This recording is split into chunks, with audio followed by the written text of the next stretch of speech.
Right here, down. Protect them out. We put the work in. Let's finish. Come on, man. Let's do this. Family, I'll do 1, 2, 3. You see, we dream chase, because that's all we was given to start with. Then we realized the dream was obtainable. Now look at us.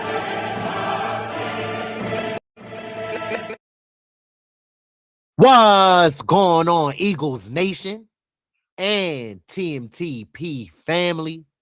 Welcome back to another episode here on the Main Thing Podcast Presents. It's your bull, Mr. Owens. And after further review,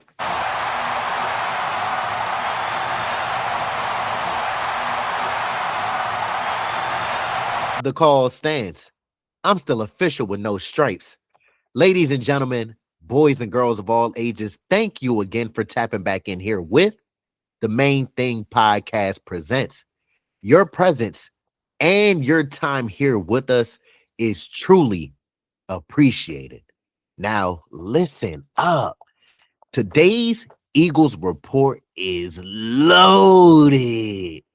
We've got leadership speaking at the combine, roster clarity, a major defensive priority signing, offensive evolution, and a possible return that will shake up the city. But before we dive into all of that, to our loyal and day one supporters, thank you. Y'all know it's all love. The Main Thing Podcast Presents can't happen without the support from y'all. And to our new supporters, welcome to the community and our family. Let's continue to do our part for the community and our family. Please continue to like the videos. It does help with the visibility of our channel in the algorithm. Disrespect that comment section. Share and subscribe to the community and our content. And last but not least, don't forget to do this. Make sure to turn on them noties and keep your ears and eyes peeled to the streets like your local neighborhood watch. Wow. So you don't miss when me and Big Hus drop this pressure on y'all. So look, let's go ahead and dive in. Let's start right at the top because everything flows from the leadership. Howie Roseman and Nick Sirianni spoke at Media Day during the 2026 NFL Combine. And honestly, the biggest thing that stood out wasn't any single player or position. It was the mindset and the focus that Howie Roseman and Nick Sirianni have. Howie made it clear once again that this organization is built on discipline, patience, and long-term thinking. He talked about building through the trenches, something Howie has loved to do since he has taken over as the GM of the Philadelphia Eagles way back in the yonder, drafting and developing, and then supplementing through free agency, not choosing any names, not chasing any headlines, but chasing sustained success. And that tells us a lot, ladies and gentlemen, boys and girls of all ages. That tells you that the Eagles are never in any panic. They're never in panic mode. They're always thinking 2, 3, even 4 moves ahead of the competition. That's why this franchise stays competitive year in and year out, because they don't get emotional over spilled milk. They stay calculated and disciplined. Nick Sirianni also echoed the same mindset, focusing on culture, adaptability, and growth. He talked about evolving the offense, especially with our new offensive coordinator, Mannion, coming in here for the 2026 season and staying true to our identity here in Philadelphia. Physical, aggressive, smart, and discipline. That is a key word, discipline. Okay. And when your GM and your head coach are disaligned, it creates stability, it creates clarity, and most importantly, it creates championship infrastructure. Howie Roseman has been a merchant of saying that he loves to keep elite players here in Philadelphia and also homegrown talent. We all know that the NFL is a business and it's a numbers game, and it's hard to keep everybody. So that's why sometimes it can be frustrating when certain players have to leave out of Philadelphia and go play for other teams, because mathematically it's hard to literally keep everyone on the same team. We all wish that we can do that, but we know that is not the real reality. Okay, so Howie Roseman, when he does is he tries to keep most of the homegrown talent here, because you don't want to develop players and then they get to their peak and now you're letting them just walk out of the door. But Howie Roseman does a great job of prioritizing who is key to sign and who is not key to sign, especially keeping the core pieces in place. That is what truly matters the most. But I'm gonna let y'all know this is a PSA announcement. The team isn't rebuilding, okay? We're just reloading. All right. So now let's talk about a move that honestly just feels too right. And that is Dallas Goedert possibly staying in the city of Philadelphia. This one matters more than people realize. When you talk about complete tight ends in the league, Dallas Goedert is right there at the top. He blocks at a very high and efficient level. He catches everything thrown his way. Snag him, got him, snags. He's dangerous after the catch, and he brings leadership and stability into the locker room. And when you're building a championship roster, continuity is everything. Keeping Dallas means offense stays stable. Your quarterback keeps a trusted safety blanket, and your run game keeps a dominant blocker on the edge. And your locker room, of course, keeps a respected leader. This move is all about identity. You don't let foundational players walk when they still bring elite value. And Dallas Goedert still brings that elite value. This is how winning organizations operate. Now, we have to understand that Dallas Goedert has been here since 2018.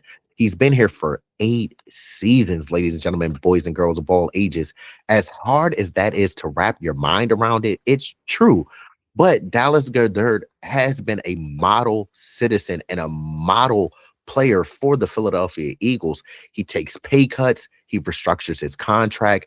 That shows that he is a team player and loves the city of Philadelphia.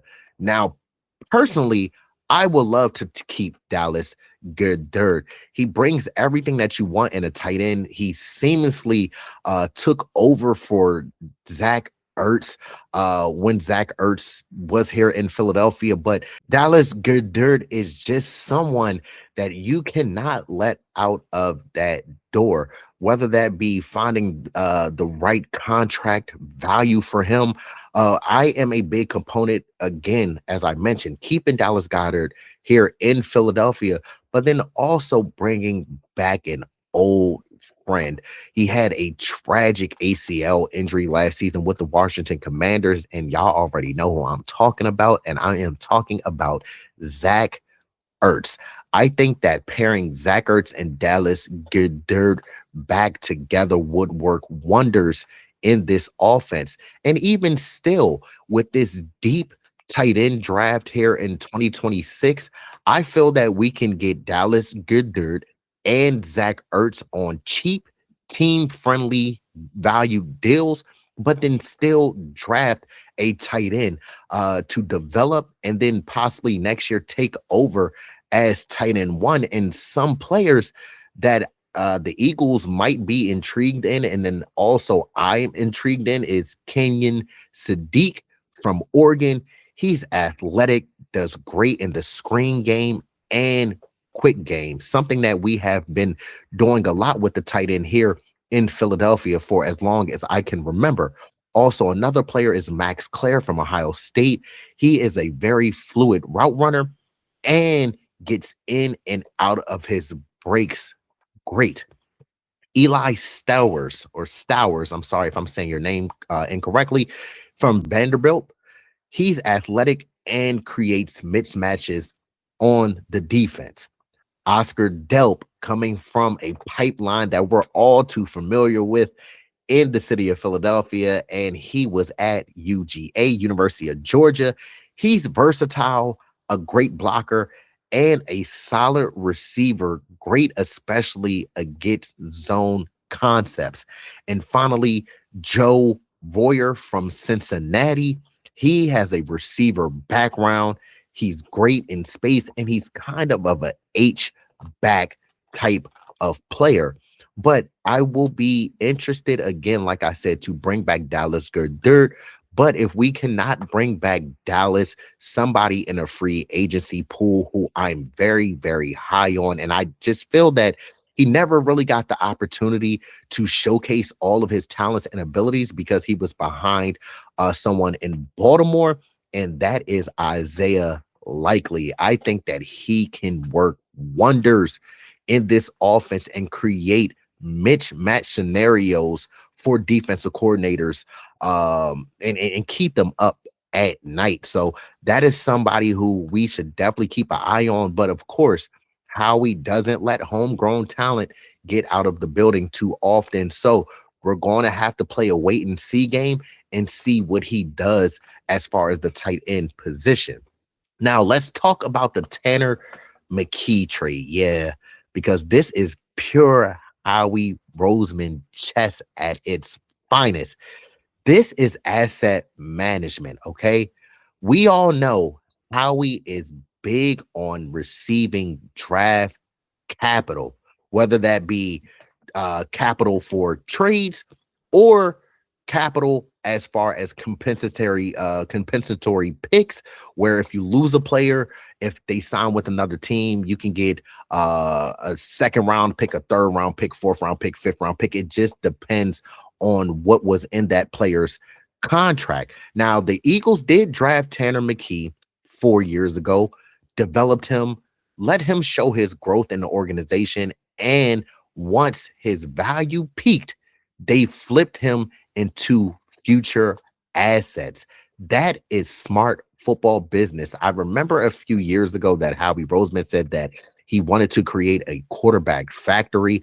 But as far as I know, we have our franchise Super Bowl winning MVP QB1 in place. And with Tanner McKee going into his fourth season, we know that he might not break the market in terms of getting paid, but some quarterback needy teams are going to be looking to solidify that position, and Tanner McKee could possibly be that piece for them. We all know that QB1's extension is coming up soon, so I will rather trade Tanner McKee, especially if we get a great trade package for him and we can receive a lot of draft capital back for him. I would trade Tanner McKee and then draft a quarterback out of the draft, have them on a rookie contract. They're easy to control and cheap, develop them, and then allow QB1 to continue to flourish here in Philadelphia while still developing a solid backup for QB1. Now, this move clears up the quarterback room, creates flexibility heading into the draft, and adds resources that can be turned into contributors at premium positions of need. This is how the Eagles consistently stay loaded. Okay, they manufacture value. They don't just hold on to players, they develop them, increase their market, and reinvest into the roster. It's disciplined, it's strategic, and it keeps our championship window wide open. Now, check this out. This one right here, this is the priority move of the offseason. Jaelan Phillips re-signing tells you everything you need to know about what the Eagles will do to win. Defense still matters. Pressure still matters. Physicality still matters. Phillips brings relentless effort, explosive speed off the edge, discipline in run defense, and has a non-stop motor. He changes games without getting sacks, without getting pressures. Just his presence on the field helps the defensive line. Ever since coming over from the Miami Dolphins last season, Jaelan Phillips has done everything right. And he has a legit case of re-signing in Philadelphia, but we just got to know how the money is. The money right? Are the figures right? That is the main thing that we have to be worried about. But championships are won in the trenches. We all know that from our 2 Super Bowls that we have here in Philadelphia, one from 2017 and as recent as 2024. The offensive line and the defensive line win you football games, period. Okay. You can have the best coverage in the world, but if you can't pressure quarterbacks, you won't survive playoff football. Keeping Jaelan Phillips means the Eagles are protecting their defensive identity while being aggressive, fast, and relentless. This is a foundational move.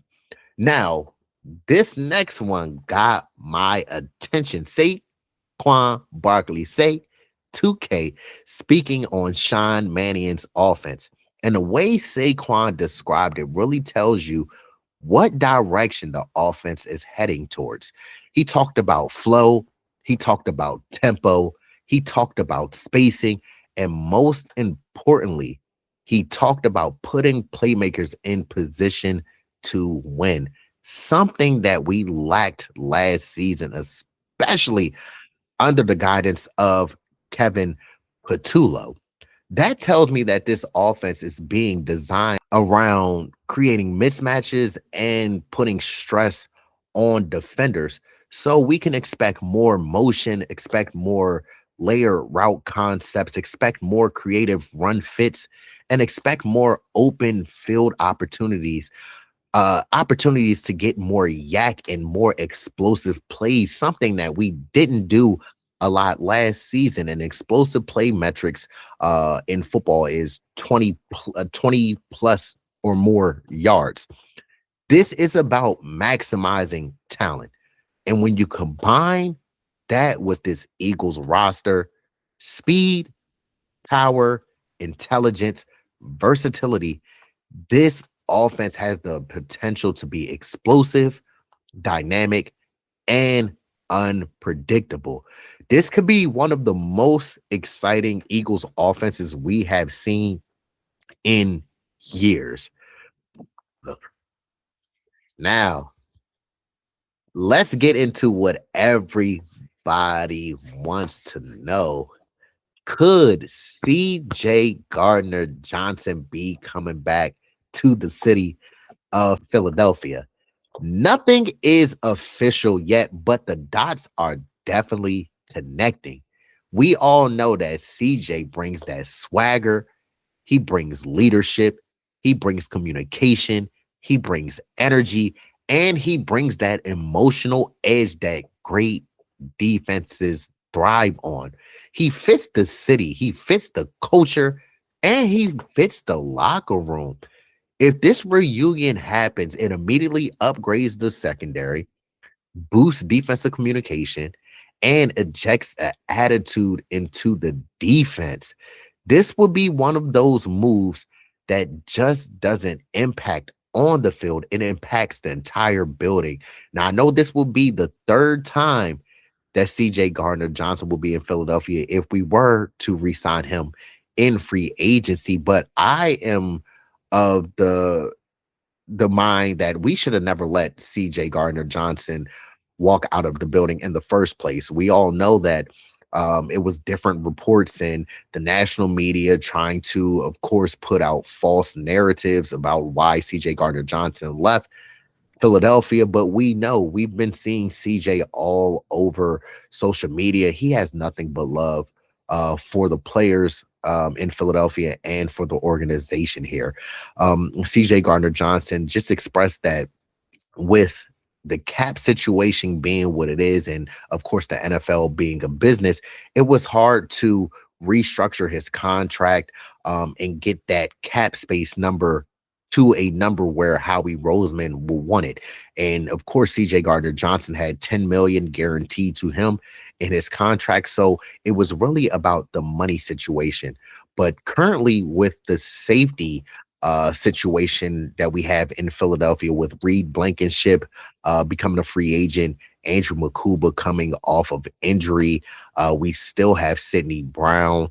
I would bring back CJ Gardner-Johnson to create more stability in the back end, somebody who's already familiar with this defense, somebody who lights a fire under every player on the team. And CJ Gardner-Johnson is just passionate.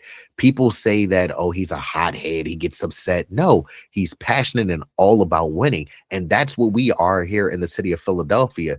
We can speak to it because us as fans, we are very passionate about this team.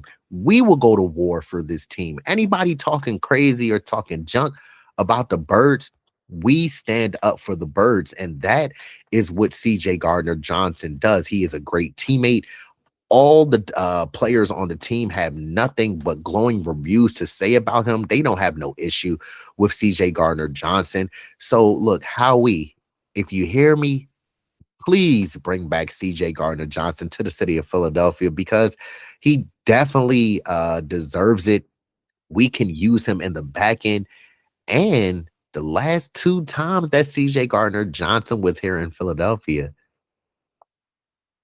we just so happened to go to the Super Bowl. So that's what I'm trying to do next season. So I'm all aboard to get CJ Gardner-Johnson back to the city of Philadelphia. But family, this was a massive week for our Philadelphia Eagles. We had leadership vision, roster stability, defensive reinforcements, offensive evolution, and potential reunion energy. The list goes on and on and on. Everything points toward another championship level push. But look, Big Hus will be dropping his video tomorrow, so please be on a lookout for that. We definitely appreciate y'all checking us out, tapping in with us, and giving us the support that we receive. We're going to continue dropping these videos like hotcakes, keeping y'all informed about the Birds. But look, family, to our loyal supporters, thank you, thank you, thank you. Y'all know it's all love. The Main Thing Podcast Presents can't happen without the support from y'all. And to our new supporters, welcome to the community and our family. Let's continue to do our part for the community and our family. Please continue to like the videos. It does help with the visibility of our channel in the algorithm. Disrespect that comment section. Share and subscribe to the community and our content. And last but not least, make sure to turn on that notification bell, also known as the Liberty Bell looking thingy, so you don't miss when Swoop comes out with the Eagles news and updates. But I hope that you all have been having a blessed week. I hope that you all had a productive week. Look, whatever you do this weekend, please make smart choices and wise decisions. But look, we always love y'all checking out our channel. We thank y'all for the support, and we're going to continue to put these videos out for y'all because this is what we love to do over here at the Main Thing Podcast Presents. But just in case y'all forgot who I am. Don't you worry about a thing. I go by Mr. Owns, and this is the Main Thing Podcast presents, where we keep the main thing the main thing. Y'all already know. Until next time, it's always love.